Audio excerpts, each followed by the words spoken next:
ಸೌಜನ್ಯ ಕೇಸ್ನ ಪ್ರಮುಖ ಸಾಕ್ಷಿ ರವಿ ಪೂಜಾರಿ ಬಗ್ಗೆ ನಿಮ್ಗೇನು ಗೊತ್ತು? ರವಿ ಪೂಜಾರಿ ನನ್ನ ಬೆಸ್ಟ್ ಫ್ರೆಂಡು. ಒಟ್ಟಿಗೆ ನಾವೆಲ್ಲ ಕೆಲಸ ಮಾಡ್ಕೊಂಡು ಇದ್ವಿ. ಟೋಟಲಿ ಸೌಜನ್ಯ ಕೇಸಲ್ಲಿ ಅವನಿಗೆ ಎಲ್ಲ ಡೀಟೇಲು ಗೊತ್ತಿದೆ. ಅವ್ನಿಗೆ ಏನು ನಡೆದಿದೆ, ಏನಾಯಿತು, ಹೇಗೆ ಎಲ್ಲ ಪ್ರತಿಯೊಂದು A to Z ಅವನಿಗೆ ಗೊತ್ತಿದೆ.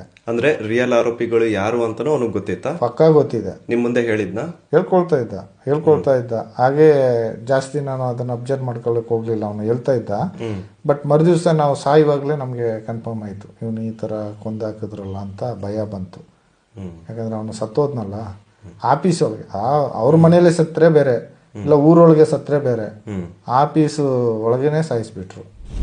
ಅವನಿಗೆ ಸೌಜನ್ಯ ಕೇಸಲ್ಲಿ ನಿಜವಾದ ಆರೋಪಿಗಳು ಯಾರಿದ್ರು ಅಂತ ಗೊತ್ತಿತ್ತು. ಪಕ್ಕಾ ಗೊತ್ತಿತ್ತು. ಅದನ್ನ ಎಲ್ಲಿ ಬೇರೆಯವ್ರ ಮುಂದೆ ಬಿಟ್ಕೊಟ್ಬಿಡ್ತಾನೋ ಅಂತ ಸಾಯಿಸಿದ್ದ.